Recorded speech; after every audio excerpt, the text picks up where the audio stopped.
But now he is gone. But I will not let his death be in vain. I will find those responsible for this heinous act, and I will make them pay.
I will avenge you, my husband.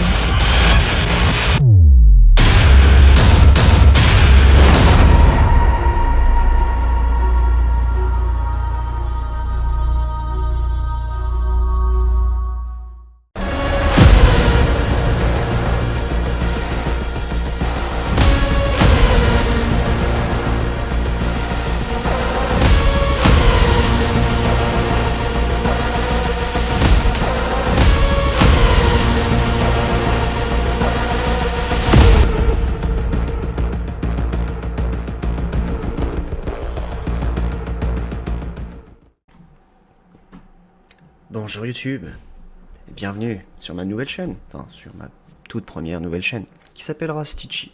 Je vous expliquerai juste après pourquoi. On va jouer à du Bannerlord.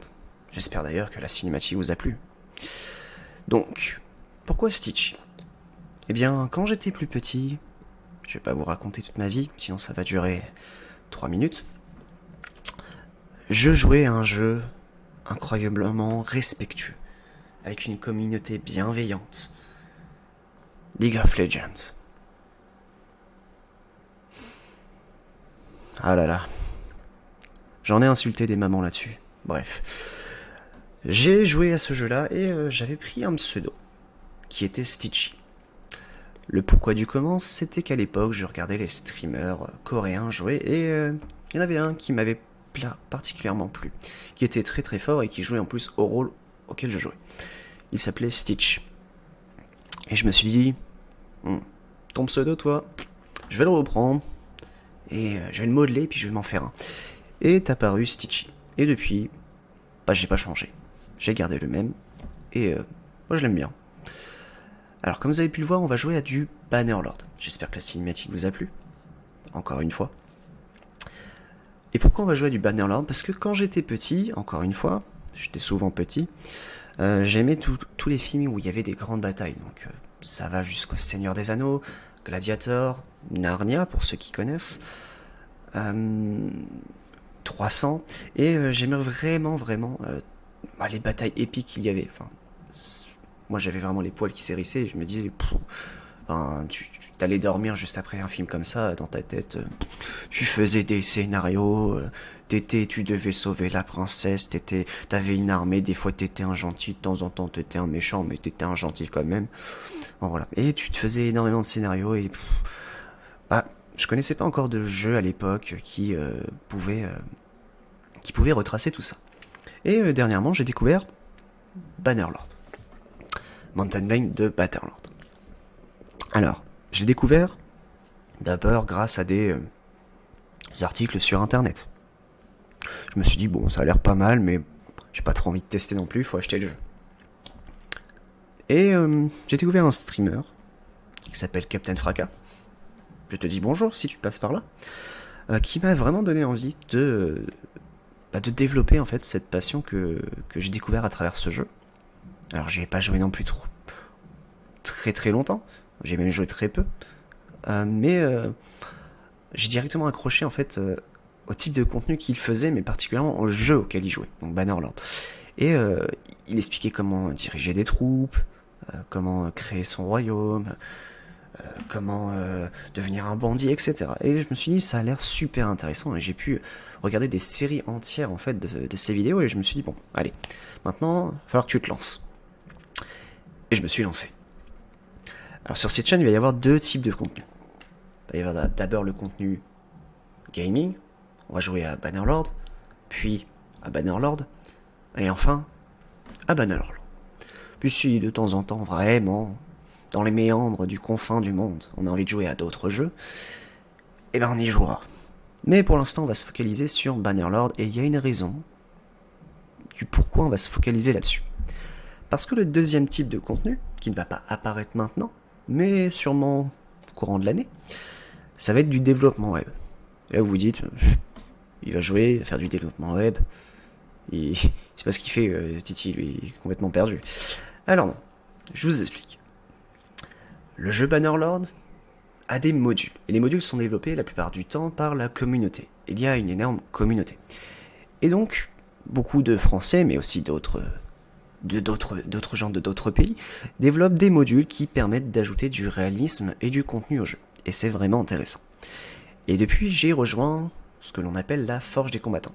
C'est une communauté qui fait partie aussi de la communauté des combattants de Captain Fracas. Si vous voulez plus d'informations, n'hésitez pas à aller sur sa chaîne, ce sera beaucoup mieux expliqué que moi je le fais. Et du coup je me suis dit, bon, je vais essayer de rejoindre une communauté, parce que développer c'est cool, mais seul c'est moins cool. C'est ce que moi j'aime bien développer avec des gens. Et du coup, j'ai rejoint leur communauté, et je me suis dit, quoi apprendre le langage, parce que de base je suis développeur Node.js, JavaScript. C'est pas un problème d'apprendre un langage. Et donc j'ai regardé en quoi était développé le jeu, et c'est principalement du C#. Pas si compliqué que ça pour quelqu'un qui vient du développement web. Et du C# pur en plus. Donc je me suis lancé actuellement dans une petite formation qui va me permettre d'apprendre les bases, et par la suite je vais tenter d'aider cette communauté en fait à développer leurs modes. Des modes qui sont très intéressants d'ailleurs, que si vraiment vous voulez en savoir plus, allez sur sa chaîne, il fait du contenu très très qualitatif, et il vous proposera des masterclass et vous expliquera, si jamais vous êtes développeur et que vous passez par là et que vous avez envie de développer sur un jeu vidéo, ce type de jeu. Donc voilà, donc ce sera les deux types de contenu sur cette chaîne. Aujourd'hui, qu'est-ce qu'on va faire? Eh bien on va jouer à Mountain Blade de Bannerlord 2. Et pour cela, eh ben je vais changer de scène tout simplement. Alors,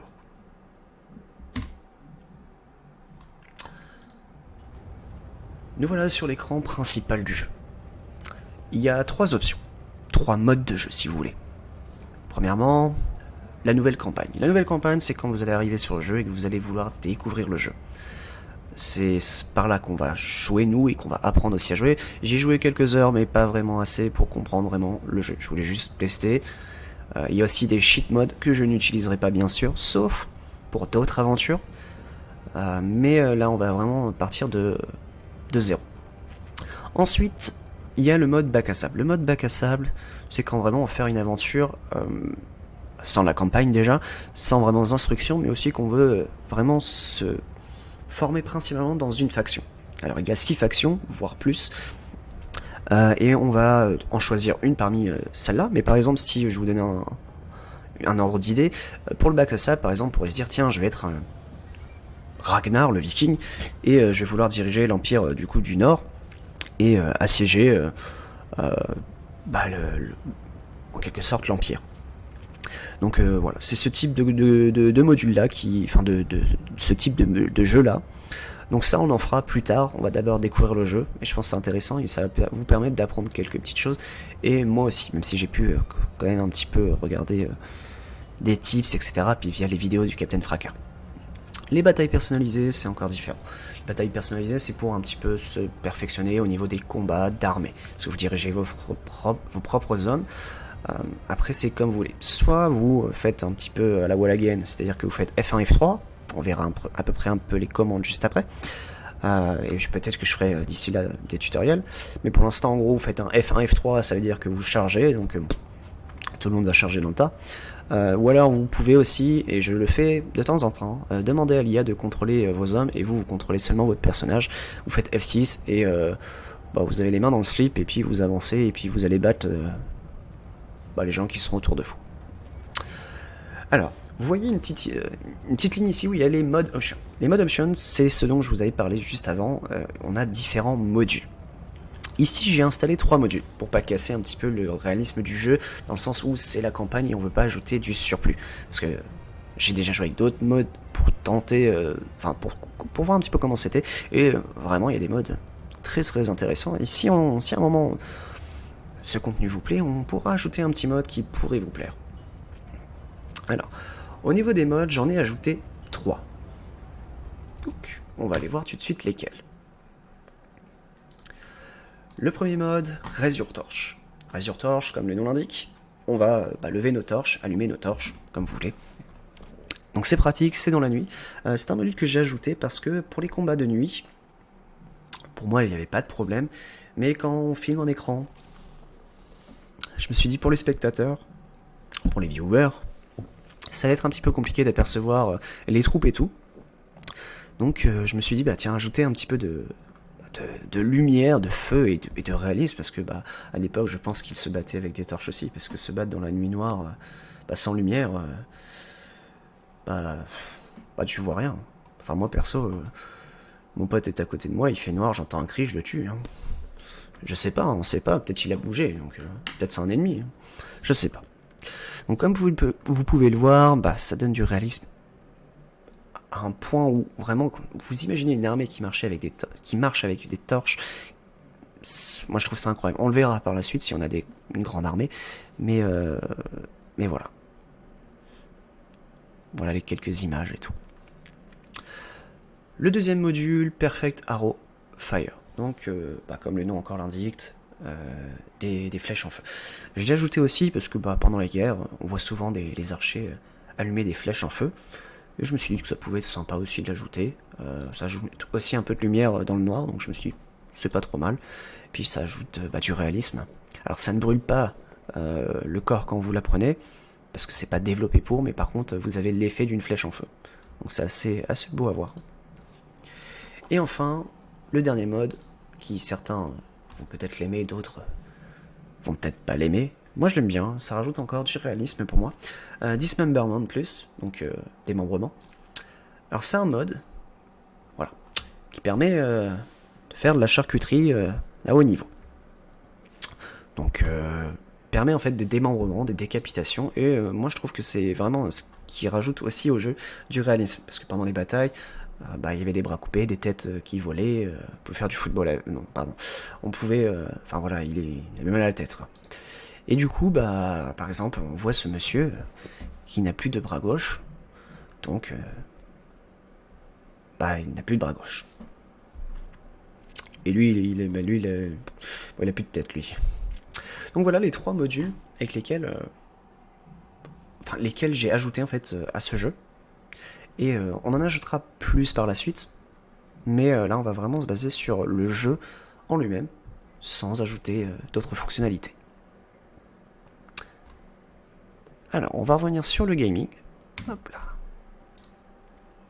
Donc. Et on va lancer une nouvelle campagne. Alors, dans la nouvelle campagne, il va y avoir une petite cinématique. Donc, je vais vous laisser tranquillement la regarder. Et puis, on se retrouve juste après.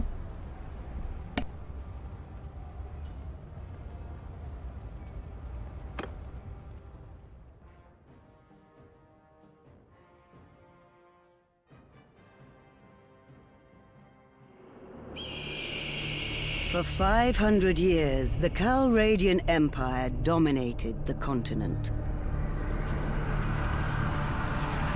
Its armies scattered foes before them. The strongholds of proud tribes crumbled beneath its engines of war. From the forests of the north to the wastes of the south, all was brought beneath the standard of their legions. Brutal as the conquest was, the wise agreed that it brought peace. The land, now untroubled by armies, grew rich.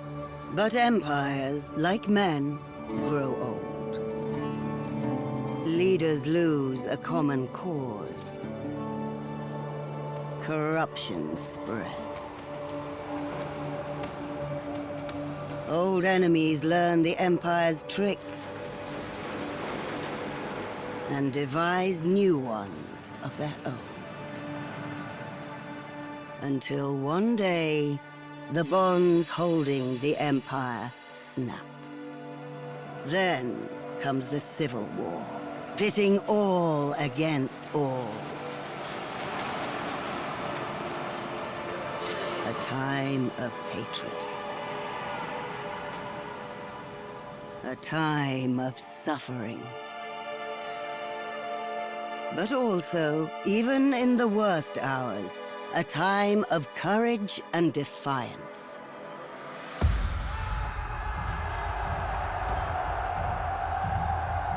As new leaders arise, from new places and new peoples, to turn back the tides of destruction and bring forth a new world from the ashes of the old.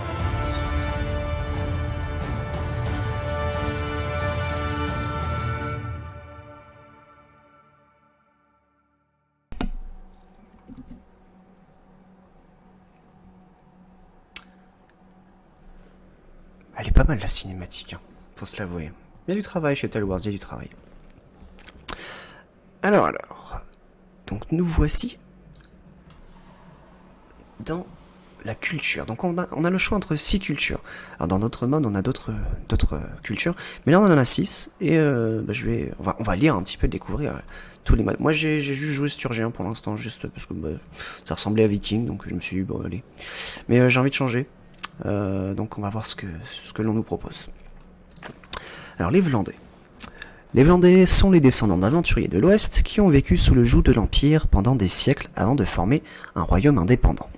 Avec le déclin de l'autorité impériale, ils ont évolué en une société féodale bien organisée, menée par une caste de guerriers nobles qui préfèrent se battre à cheval à l'aide d'épieux et de lances. 5% de renommée supplémentaire grâce au combat, alors ça doit être les bonus en vert. Donc 5% de renommée supplémentaire grâce au combat, 15% de revenus supplémentaires lorsque vous servez comme mercenaire. Bonus de 10% à la production dans les villages liés à des châteaux. Et ça doit être un malus, donc recruter des seigneurs dans les armées coûte 20% d'influence supplémentaire. Donc je pense que les Vlandais, cavalerie avec des épieux et des lances, ça doit être surtout un peu genre l'armée anglaise ou française. Ça me fait penser à ça. Les Sturgiens. Donc les Sturgiens sont les descendants des tribus étrangères du nord de Calradia. Tandis que l'Empire s'étendait dans leurs forêts froides, ils ont découvert qu'un marché de fourrure de luxe d'animaux qu'ils chassaient et piégeaient depuis longtemps s'ouvrait à eux. Les chefs Sturgiens sont ainsi devenus des princes rivalisant entre eux, avec l'aide de mercenaires nordiques qui émigraient vers leur royaume. Ce sont de bons chasseurs et explorateurs, qui n'hésitent pas à voyager loin à la recherche d'opportunités commerciales ou de lieux à piller. Alors, recruter et améliorer des troupes d'infanterie coûte 25% moins cher. Baisse de la cohésion des armées réduite de 20% au quotidien, et 20% de pénalité de relations supplémentaires suite aux décisions du royaume. On est vraiment dans l'univers du viking, qui va se battre avec son épée, sa hache, et son bouclier, comme vous voulez. Et pas trop de cavalerie, de toute façon, la cavalerie dans la neige, pas tip top. Et les armées sont vraiment soudées. enfin pour les Vikings. Nous avons ensuite l'Empire. L'Empire de Calradia est en déclin. Et même avant les circonstances étranges de la mort de l'empereur Arenikos, ce royaume autrefois uni était déchiré par les rivalités politiques. Aujourd'hui, ces factions sont en guerre ouverte. Et pourtant, les Calradiens tiennent le coup. Leur étude méthodique de la stratégie défensive, fondée sur le ralentissement des envahisseurs par les villes de garnison jusqu'à intervention des armées mobiles, permet de tenir leurs voisins à distance. C'est vraiment de la défense. Hein. Donc gage des troupes en garnison réduit de 20%, donc on est sur de la défense. Faire partie d'une armée vous fait gagner 25% d'influence supplémentaire. Et la croissance des foyers dans les villages augmente de 20% moins vite. Ok. C'est un peu les Byzantins, je crois. On verra ça, mais ça me fait penser un peu aux Byzantins. Alors, les Azéraï. On va boire un petit coup, parce que c'est important de boire de l'eau. Bientôt, il n'y en aura plus.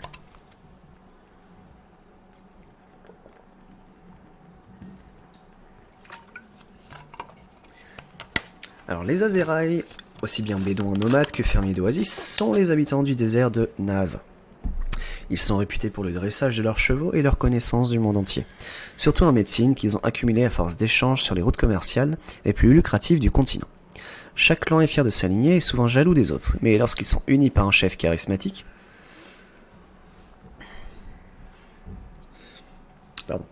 il devient une force majeure du sud à ne pas sous-estimer.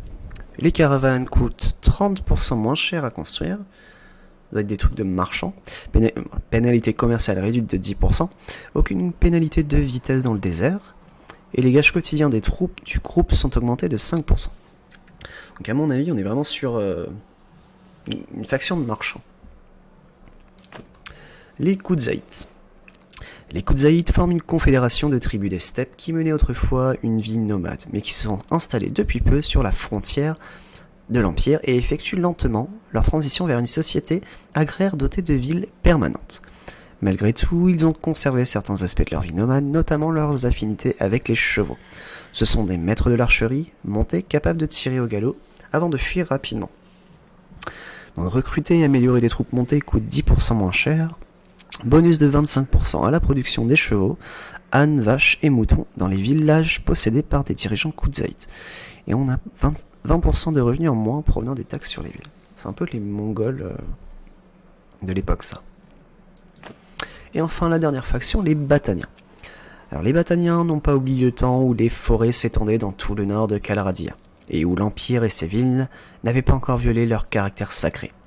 Ces féroces guerriers restent loyaux à leurs traditions. Ils peignent leur visage avant de partir au combat. Ils peignent avec de la peinture, hein, pas. Et même leurs nobles préfèrent combattre à pied en maniant de grandes haches et des épées à deux mains, à l'efficacité redoutable. C'est un peu les Robins des Bois. Pénalité de vitesse réduite de 50% et bonus de 15% en distance de repérage en forêt. Les villes possédées par des dirigeants battaniens voient leur production de milices augmenter de 1 et vitesse de construction 10% moins rapide pour les projets de ville dans les colonies. Alors. Bon, j'ai pas envie de rejouer les Vikings. L'Empire, j'ai l'impression que ils vont se faire un peu éclater. J'ai pas envie d'être marchand. Je suis pas quelqu'un qui a vraiment envie de jouer à l'arc. C'est bien, mais voilà. Les Battaniens, les Robins de Bois, ça pourrait être sympa. Alors j'hésite entre les Battaniens et les Vlandais. Les Vlandais parce que je me dis que faire une campagne où on se bat à cheval avec des épieux et des lances, et si ça va jusqu'au bout du concept des arbalétriers, je pense, ça peut être vraiment intéressant. Au pire, les Battaniens, dans une prochaine aventure, on fera ça pour jouer chez, je sais pas, par exemple, le bandit. Mais là, on va se concentrer du coup sur les Vlandais. On va partir là-dessus. Alors, la personnalisation du personnage. Alors, vous pouvez personnaliser de deux façons votre personnage. La première façon, qui est peut-être un peu moins connue, c'est d'aller sur le web, taper un personnage, par exemple, je sais pas, vous voulez Ragnar, Lodbrok, Rollo, ou Bjorn, ou d'autres que je ne connais pas. Vous tapez, je sais pas, leur nom, et vous tapez Bannerlord juste après, et ils vont vous donner un petit code qu'il va falloir copier, et quand vous allez revenir sur le jeu, vous faites coller, et ça va afficher en fait directement le personnage ici. La deuxième manière, en fait, c'est de cliquer directement sur les dés. Et ça va vous générer un personnage aléatoire. Donc là, on est plutôt parti sur anglais-français, donc vlandais. Donc on va essayer de trouver un personnage qui peut ressembler un petit peu à un vlandais. J'aime pas trop son style. Ça fait un peu plus batanien. Ça fait Kudzeit.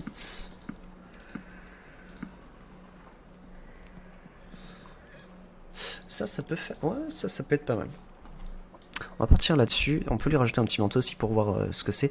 Alors vous pouvez aussi personnaliser vraiment tout.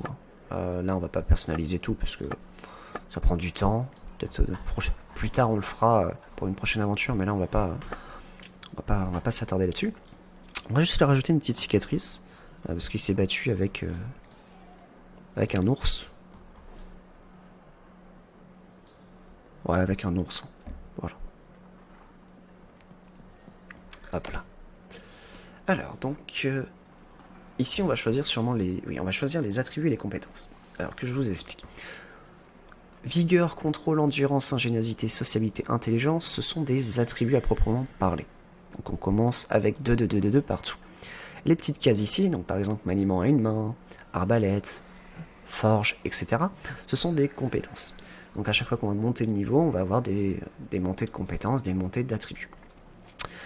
Donc, ici, on va choisir aussi nos différents attributs, je pense. Donc, vous êtes né dans une famille de serviteurs d'un baron. Marchand urbain, cavalier, forgeron urbain, chasseur ou mercenaire.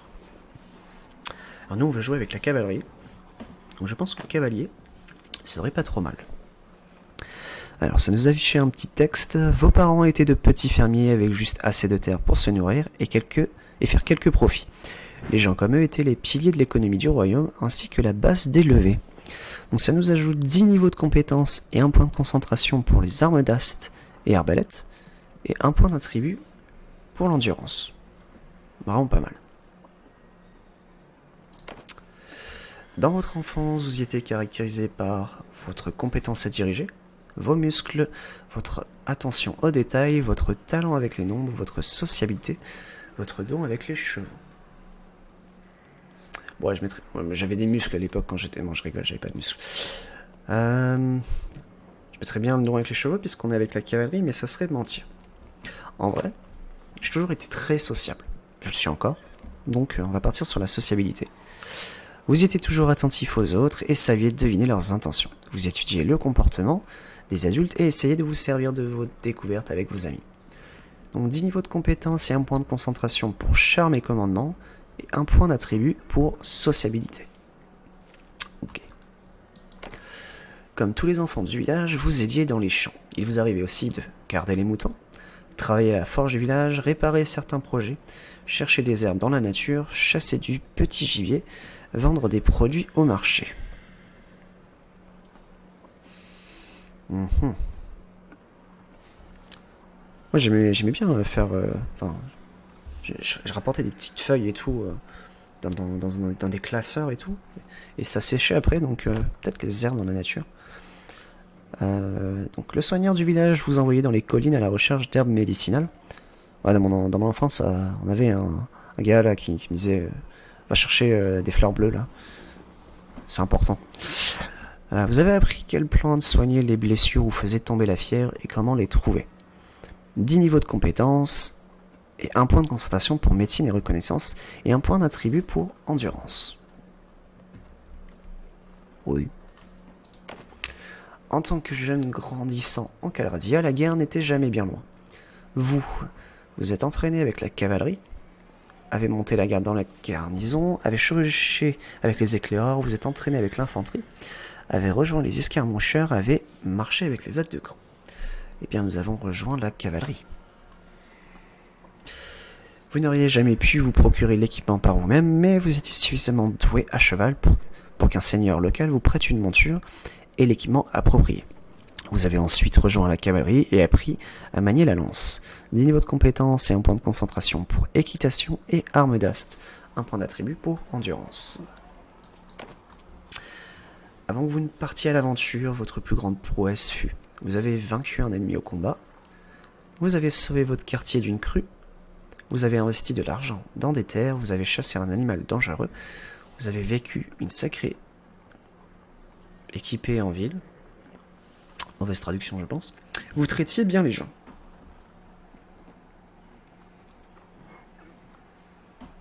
Moi, je traitais bien les gens.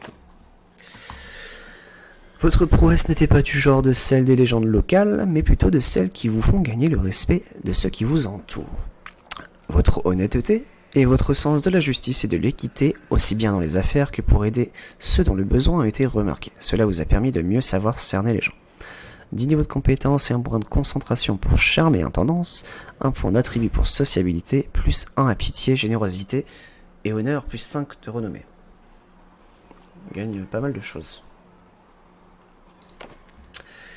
Comme pour de nombreuses familles de Calradia, votre vie a été rythmée par la guerre. Votre foyer a été ravagé par le passage successif des armées. Vous avez fini par vendre votre propriété et partir avec votre père, votre mère et le reste de votre fratrie vers une nouvelle ville, soi-disant plus sûre. Mais vous n'y êtes jamais arrivé. En cours de route, l'auberge dans laquelle vous séjourniez a été attaquée par des pillards. Vos parents ont été tués. PAE. Et les 2 plus jeunes membres de la famille enlevés. Mais vous et votre frère avez survécu. Car vous avez maîtrisé un pillard. Vous les avez repoussés avec des flèches, vous avez fui sur un cheval rapide, vous avez piégé les pillards, vous avez organisé les voyageurs pour tenter une sortie. Moi je pense que j'ai fui parce que j'étais nul au combat. Hop. Sautant sur les 2 derniers chevaux restés dans l'étable en feu, vous et votre frère êtes parvenus à semer les pillards. 10 niveaux de compétence et un point de concentration pour équitation et reconnaissance, un point d'attribut pour endurance. Ok. Vous êtes sur le point de vous mettre en route pour une mission de vengeance et de sauvetage avec votre frère. Voici votre personnage. Continuez si vous êtes prêt ou revenez en arrière pour faire des changements. Donc là, on va lui donner un nom.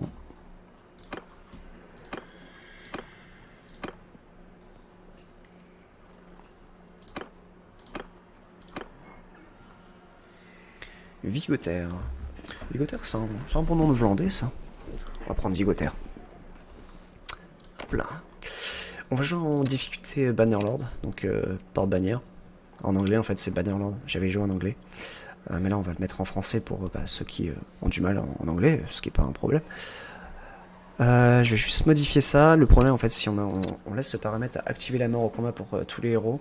Là, si je croise un gang de bandits, par exemple, et que je meurs, possiblement l'aventure est finie et la chaîne YouTube se ferme, quoi. Donc c'est pas le but. Donc on va désactiver la mort au combat pour le héros. Si on doit mourir, ça sera de vieillesse ou parce qu'on l'aura voulu. Mais on va désactiver ça.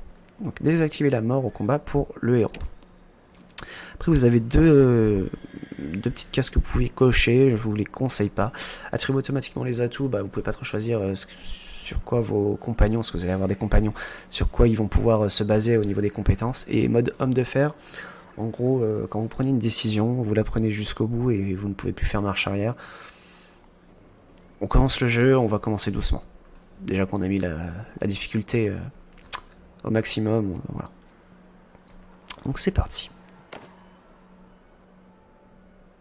Brother, it's been 3 days now we've been tracking those bastards. I think we're getting close. We need to think about what happens when we catch them. How are we going to rescue our brother and sister? Are we up for a fight? Ok, donc là c'est notre frère qui nous demande en fait comment on va secourir si on clique dessus, notre petit frère, et ça doit être notre petite sœur. Ok, donc là je suppose que c'est grisé parce qu'ils sont morts. On peut voir les compétences, donc par exemple Alda, notre sœur, a 100 en équitation. Notre frère a 100 en équitation aussi. Ok. Allez, lui il est pas là pour rigoler. 161 d'épée à une main, 149, arme d'ast, arc. Nous on doit pas... on n'a pas de compétences, non. Ok. This looks like an old training field for the legions. Perhaps we can spare some time and brush up on our skills. The practice could come in handy when we catch up with the raiders. Ok. Alors je vais aller sur le terrain, j'ai besoin de savoir si je peux combattre en cas de besoin. Let's go on then. Voilà. Alors. Magnifique les paysages. Hein.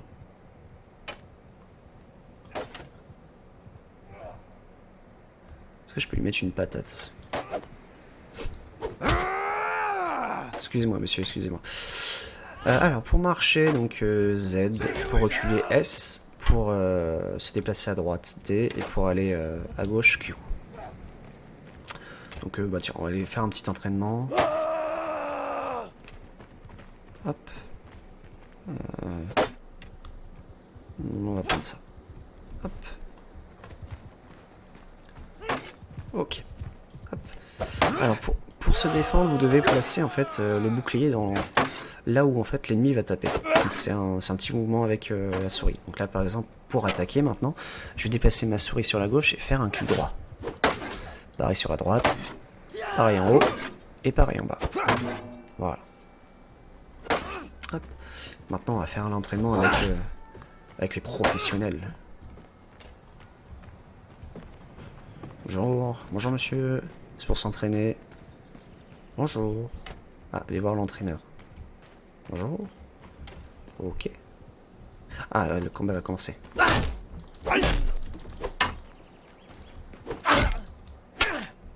Oh.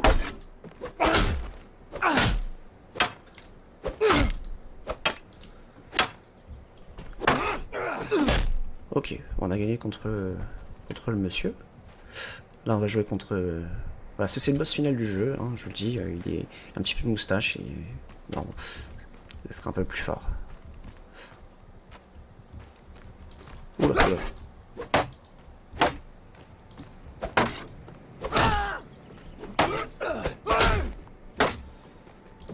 Hop là, hop là.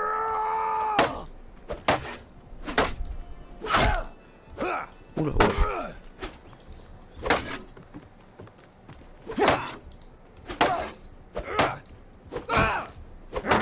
Il est costaud, papy. Hein. Faut lui mettre beaucoup de coups avant qu'il tombe.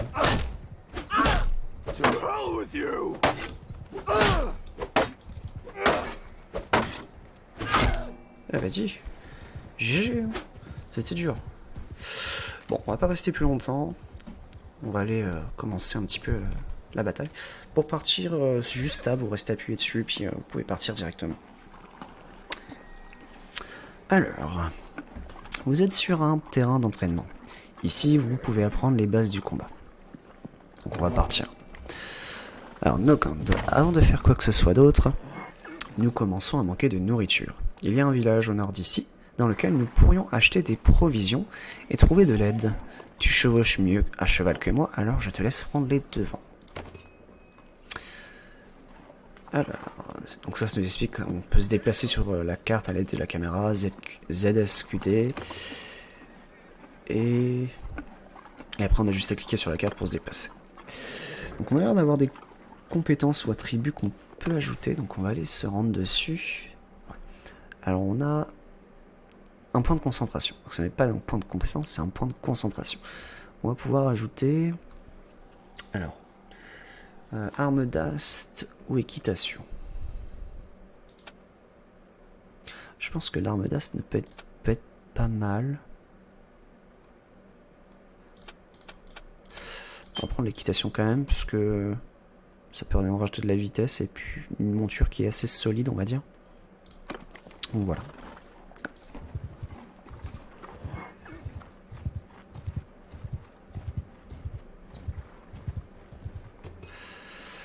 Alors, vous êtes arrivé au village. Vous êtes arrivé à TVA pour explorer celui accéder à la colonie en utilisant le bouton en surveillance à gauche. Hop là. Now we're here, I guess. So, we need food, and after that, maybe some men to come with us. Ok, on a besoin de The nourriture. headman here can probably help us. Let's try to find him. On va aller voir le chef du village. Alors pour trouver quelqu'un dans une ville, vous pressez Alt et en fait vous allez voir là par exemple il y a le point d'exclamation jaune qui vient de s'afficher et ça va vous permettre en fait de savoir où vous rendre. Donc quand vous avez juste des quêtes simples, normalement c'est un point d'exclamation bleu, on verra après. Mais là c'est une quête du tutoriel, donc point d'exclamation jaune. Alors pour galoper, vous utilisez la touche Z, et puis bon, pour galoper, si vous voulez vous arrêter, vous appuyez 2 fois sur S, et puis voilà.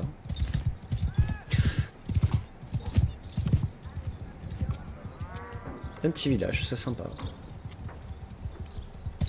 Non mais c'est échoué. Hop là. I'm Orthos, head man of this village.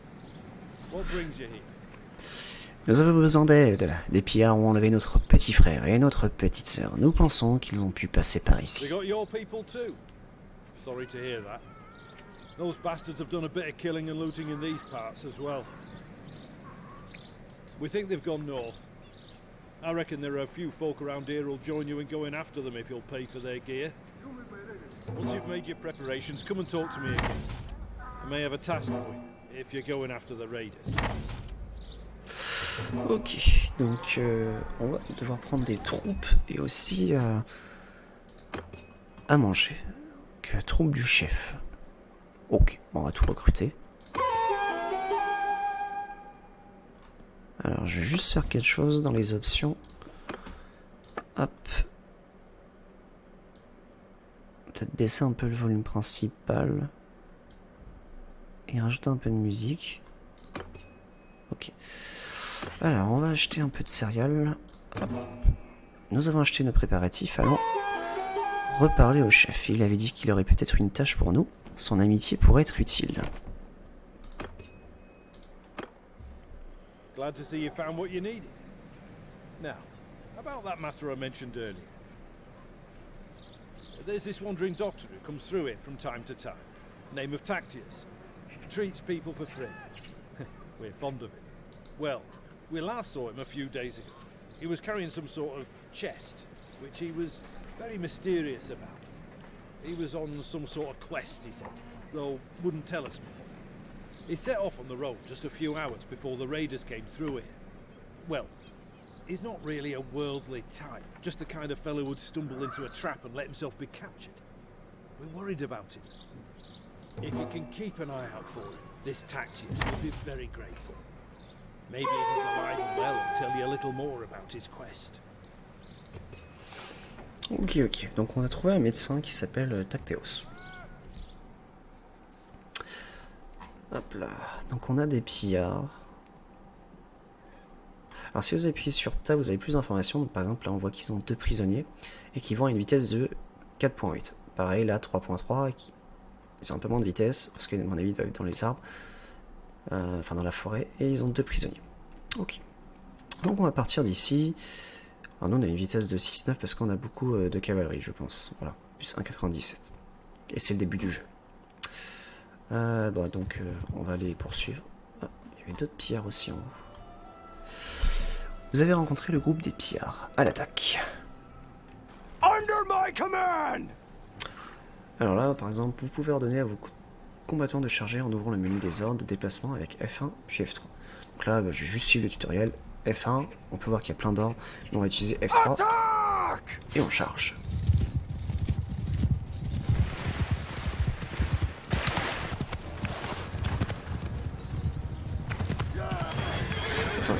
Il y en a un qui s'est mangé un arbre. Bon, on n'a pas très doué pour l'instant, on n'a touché aucun. Hop là. Allez. Hop là. Ouf. Bon. Bah. Lui, il aura plus mal à la tête.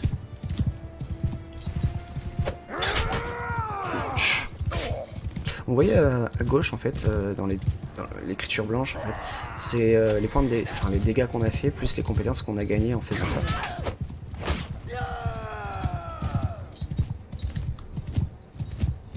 C'est dégommé. Ah, non. Oh, oh, je l'ai touché par terre.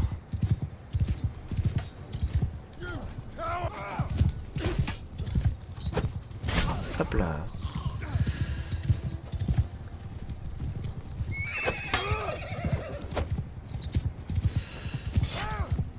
Le paysage est joli, on est dans le petit village qu'on était tout à l'heure en fait, donc c'est vraiment sympathique. Lui, je vais le dégommer. Hop là. Oh bah dis.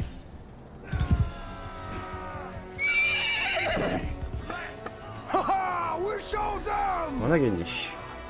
Top. Donc ça c'est le menu récapitulatif en fait. Donc bah là par exemple on a un blessé. On voit les compétences aussi que j'ai acquis. On n'a pas de mort donc très bien. Donc les troupes, on a gagné 2 troupes. On a 3 prisonniers. Parfait. On a gagné... Alors vous avez un menu qui est de base tout. Enfin c'est basé sur tous. Donc vous avez absolument tout. Et au début bon, c'est pas très dérangeant. Mais quand vous allez sûrement arriver en fin d'aventure, le problème c'est que bah, vous allez avoir plein d'objets. Et si vous voulez trier, bah... il y a des menus spécifiques. Donc, par exemple, les armes de corps à corps, on peut voir que bah, je vais avoir que les armes ici. Ici, je vais avoir les boucliers et les armes à distance. Ici, les armures, les montures et les selles, et les divers. Donc là, au niveau des armures, donc on peut classer aussi par valeur. Et par exemple, bah, là, j'ai pas de bracelet. Donc on a juste à prendre le bracelet, glisser, déposer. Et je me suis équipé d'un bracelet. Et là, par exemple, moi... alors je suis équipé pour vous montrer de bottes de cavalier. Ici ce sont des bottes de cuir en cavalier. Comme on peut le voir en fait, en armure de jambe je vais avoir un point en plus et en armure je vais avoir aussi un point en plus. Donc je peux remplacer les bottes que j'ai actuellement par les nouvelles bottes. Donc je prends ces bottes, glisser déposer sur mon personnage et voilà. Donc on a gagné une compétence. Ah oui, on a gagné 2 compétences. Donc l'équitation. Les atouts deviennent généralement possibles par paire. Chaque atout octroie différents bonus. Alors choisissez judicieusement. Ok. Donc 20% de charge, de dégâts de charge infligés, plus 10% de dégâts de charge infligés par les troupes dans formation. Alors, il faut savoir que ici, donc ça va être surtout pour nous, donc la première partie, et pour l'autre partie, ça sera quand on aura plus de troupes. Vous allez vite voir que je peux commander certaines parties de mon armée, et donc là, ça va être plutôt en tant que capitaine. Et ensuite, monture agile, plus 10% de manœuvre et plus 30% de compétences d'équitation aux troupes dans votre formation. Moi, je vais faire des dégâts quand je fonce dans les gens, parce que on va jouer la cavalerie, donc on va avoir les dégâts vont être très importants, je pense. Hop, on va rajouter un point dans l'équitation. Et l'arme d'ast. Alors, plus 2% de dégâts avec les armes d'ast lorsque vous êtes à 2 de monture, plus 2 dégâts. Plus 2% de dégâts par les troupes de cavalerie dans votre formation. Et après, piquer. Donc nous, piquer, bon, c'est intéressant, mais on va jouer la cavalerie, donc encore une fois, on va se baser là-dessus. Hop là. Alors, eux sont plus près. Petite sauvegarde. Hop. Alors, vous pouvez appuyer sur le chiffre 3, là où il y a les doubles guillemets pour aller plus vite. En fait, pause, ça va être le chiffre 1. Le temps normal ça va être 2 et pour accélérer c'est 3. Alors des fois c'est un peu long donc on accélère. Donc là par exemple j'ai accéléré et puis voilà. Vous avez aussi la météo qui est affichée là. Et puis ce menu là je vous l'expliquerai juste à la fin du tutoriel. On my orders! Give 'em hell! Hop. Bon, on va attaquer de la même manière. Hein.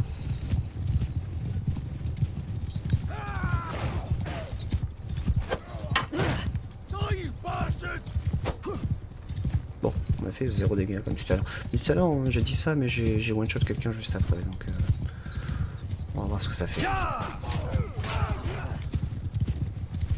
Bon, là, j'ai rien fait.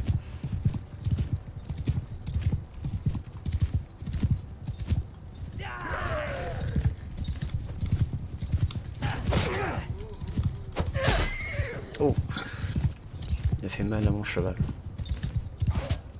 Alors vous avez différentes vues aussi, vous avez la vue là telle que je suis, mais vous avez aussi une vue qui est comme ça, qui est plus réaliste. Moi j'ai du mal, donc je joue avec cette vue là, je trouve qu'elle est vraiment pas mal.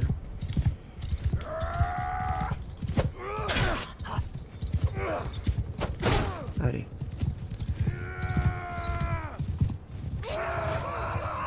Allez, plus qu'un, peut-être le tuer moi.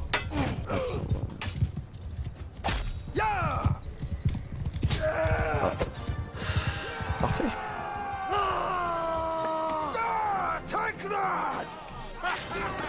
Hop là. On a gagné les troupes des prisonniers, c'est parfait. On a gagné un brassard enveloppé. Alors, est-ce que... Bon, il n'y a rien qui nous intéresse. Hop là. Donc les derniers ils étaient un peu plus par là. Donc on va remonter tranquillement. Alors ce que vous voyez là en fait, c'est-à-dire que nos troupes sont désorganisées. Parce qu'on vient de rentrer soit dans un village, soit on vient de se battre contre des bandits ou une armée. Et du coup c'est le temps que nos troupes en fait se remettent en groupe. Donc c'est un malus en fait qu'on va se prendre, voilà, désorganisé, ça va être un peu chiant quand vous êtes face à des grandes armées que vous voulez vous enfuir, et que vous êtes désorganisé, puis que je sais pas, il y a 500 troupes qui vont arriver derrière vous, c'est dommage, vous allez mourir. Ah, les pierres sont là, alors, tac, voilà. On va peut-être voir les torches, voilà là, on a les torches. Donc déjà ça rajoute un peu de lumière. Si vous appuyez sur Alt aussi, vous voyez en fait le type d'ennemi. Donc là vous voyez que c'est un peu de l'infanterie, donc il y a 6 personnes et qui sont 120, 122 mètres, etc. Charge! Hop. Donc voilà, comme ça vous y habituez, on charge avec notre lance et puis on tue les petits bandits.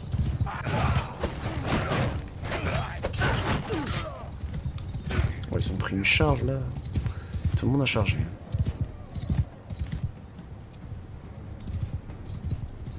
Je suis pas très fan d'aller dans les oliviers, mais bon. Ouf.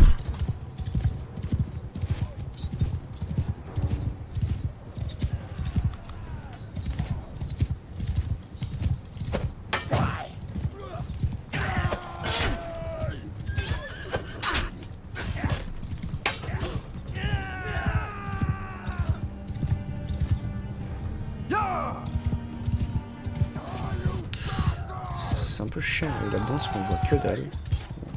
Ah ouais, je vois vraiment rien du tout. On va demander à nos troupes de sortir de là parce que là, on voit vraiment rien. On va les positionner là-bas.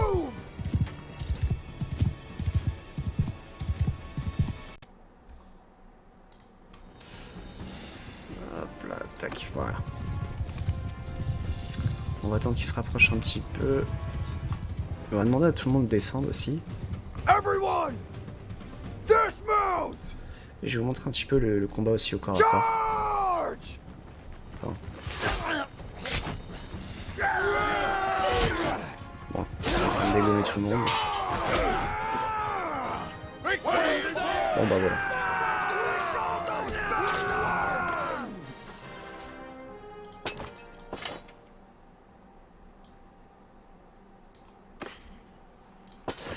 Alors, on a gagné un camp bison solide. Ça rajoute de l'armure. Hop là. Et après, il n'y a rien d'intéressant. Vous avez sauvé plusieurs prisonniers que les pillards emmenaient avec eux. Ils ont l'air épuisés par la chaleur. Vous leur donnez un peu d'eau et du pain. Et quelques minutes plus tard, l'un d'entre eux se lève et vient vers vous. I don't know who you are, but I'm in your debt.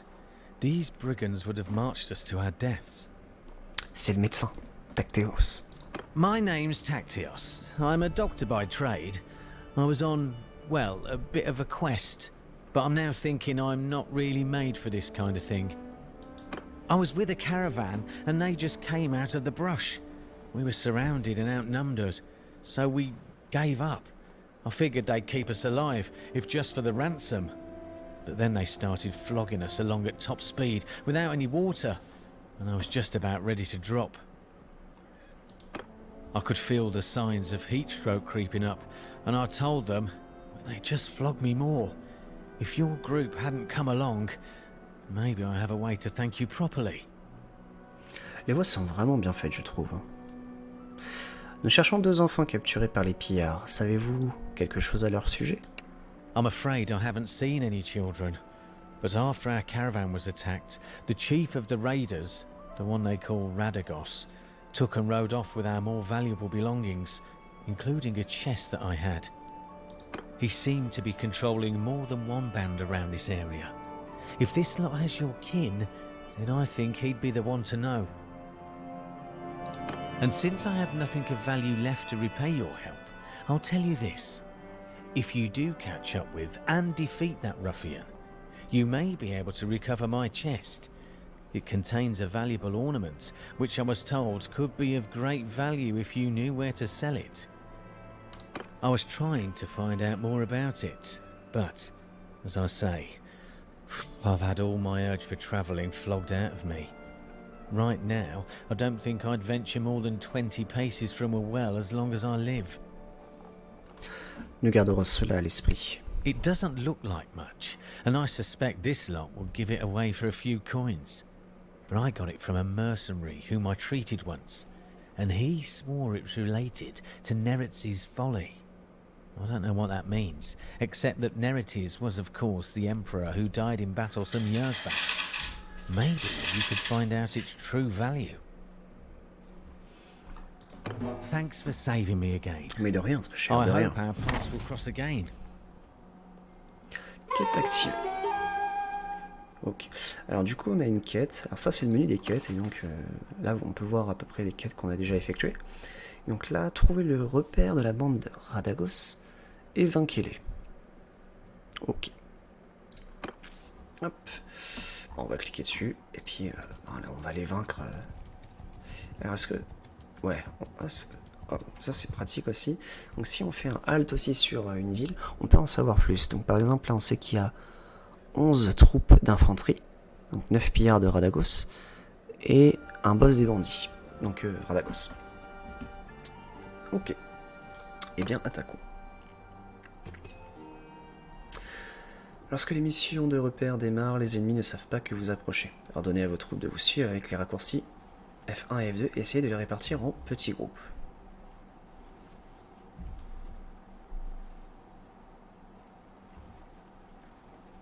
Ouais. Alors, F1, F2.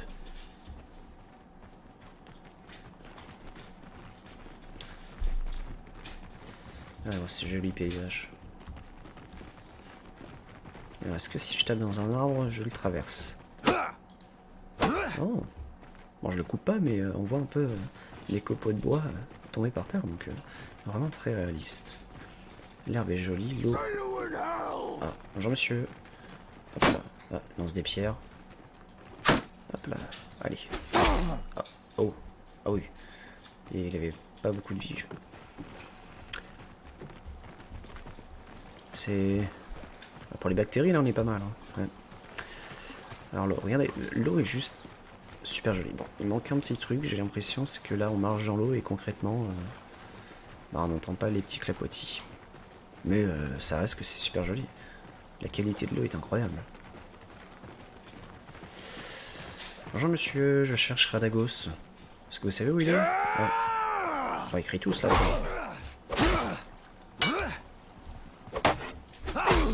Voilà. Il sait pas où il est, apparemment. Une petite montagne. La vallée. On va suivre la route. Hein. Oula, oula, oula, oula, il y a des gens là. On va attendre les hommes.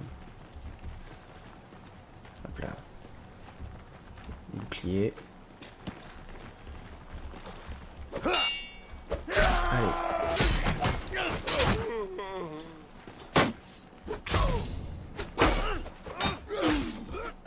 C'est bien, c'est bien. On est plein de... Bon, c'est sympa le bug. Quand on regarde en haut, on a plus de sang. Quand on regarde par là, on a du sang. C'est des choses à noter qu'on peut redonner, enfin qu'on peut donner en fait à Tailward, et Tailward après essaye d'améliorer certains aspects du jeu. Donc c'est pas non plus très conséquent ça, qu'on ait du sang ou pas de sang. Ok. Bon, ils ont tous des cailloux. Bonjour. Ah. Hop là. Bon, toi, tu... Oh. Oh, j'ai pris un coup perdu. C'était sympa. On a rien demandé.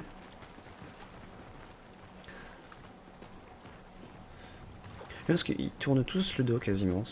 Ils boudent. Ils boudent tous. C'est malheureux.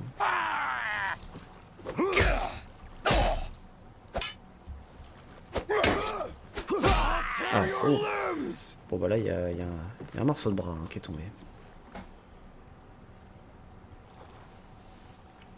Donc ça c'est le chef. Alors... Ah, il a perdu les cheveux entre deux et un casque.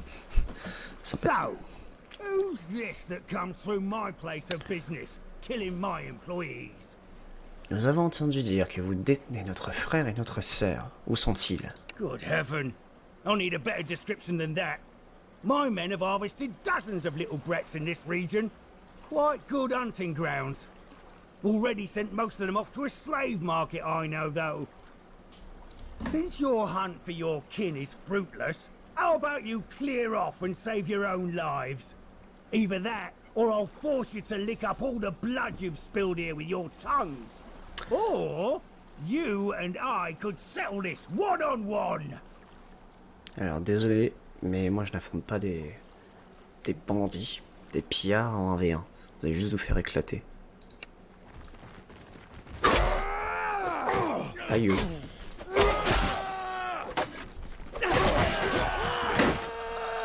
Oh. Bon bah ils sont déjà tous morts. Hop là. On a gagné des prisonniers. On a gagné pas mal de choses aussi. Alors. Bottes de cuir cavalier raffiné. Donc ça nous donne 11. Donc c'est beaucoup mieux. Pas d'autre chose. Et pas d'autre chose. Well, I recognize defeat when I see it. If I'm gonna be your captive, let me introduce myself. I'm Radagos. You haven't cut my throat yet, which was a wise move. I'm sure I can find a way to be worth more to you alive than dead. Vous ferez bien de nous aider à retrouver notre frère et notre sœur, sans quoi vous balancerez bientôt au bout d'une corde. Ah, you'll need my help, all right. If you want to get them back. Alive, that is. See, my boys have some pretty specific instructions about what to do if there's a rescue attempt. Shall we get on the road? Remember, if I drop dead of exhaustion or drown in some river, that's it for your little dears. I don't expect a cozy palanquin now, but you best not make it too hard a trip for me. Vous découvrez un coffret contenant un vieil objet en bronze. Il est tellement vieux et corrodé que ça aurait pu être n'importe quoi. D'une coupe à une couronne.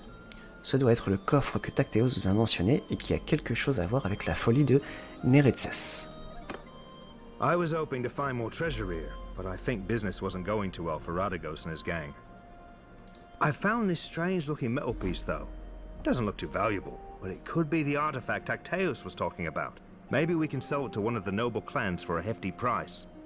Très bien, remettons-nous en selle. I have a better idea. We would have a better chance if we split up now.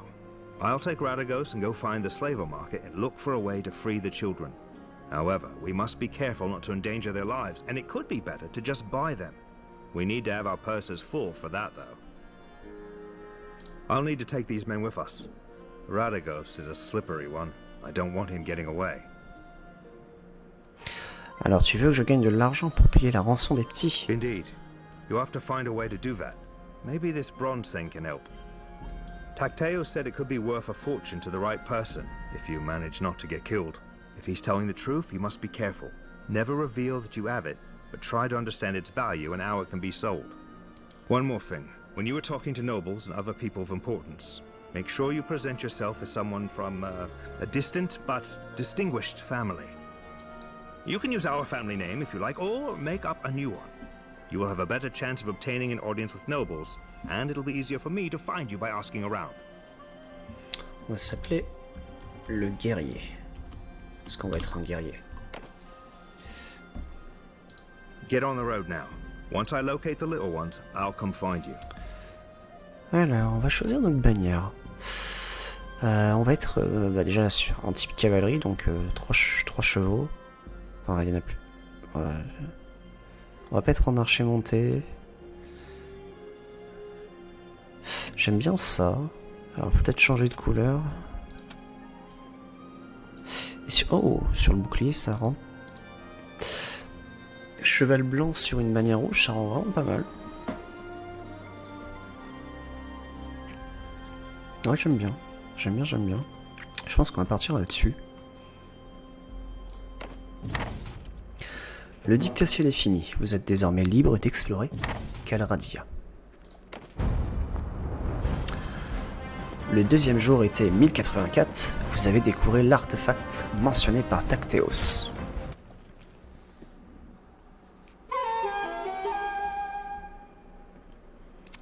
Alors... Donc on a 2 quêtes qui sont apparues. Enquêter sur la fouine Nerestes. Calradia est un continent plein de périls, mais aussi plein d'opportunités. Pour affronter les défis qui vous attendent, vous allez devoir rebâtir votre clan. Votre frère vous a dit qu'il existait de nombreux moyens d'y parvenir, mais qu'ils nécessitaient tous deux de l'argent.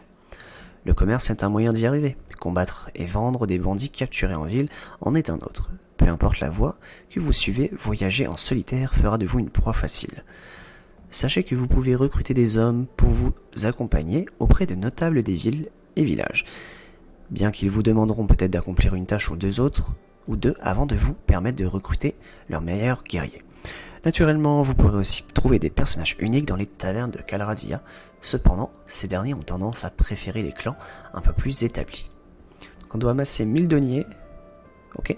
Agrandir notre groupe pour qu'il atteigne 20 hommes. Atteignez le niveau de clan 1 et recruter un compagnon. Et donc enquêter sur la folie de Nerestes. Pendant votre exploration de Calradia, vous pourrez en apprendre plus sur votre artefact et son importance en interrogeant les seigneurs sur l'histoire récente de l'Empire. Donc au début, on va devoir un petit peu explorer, je pense, la carte pour trouver ces différents seigneurs.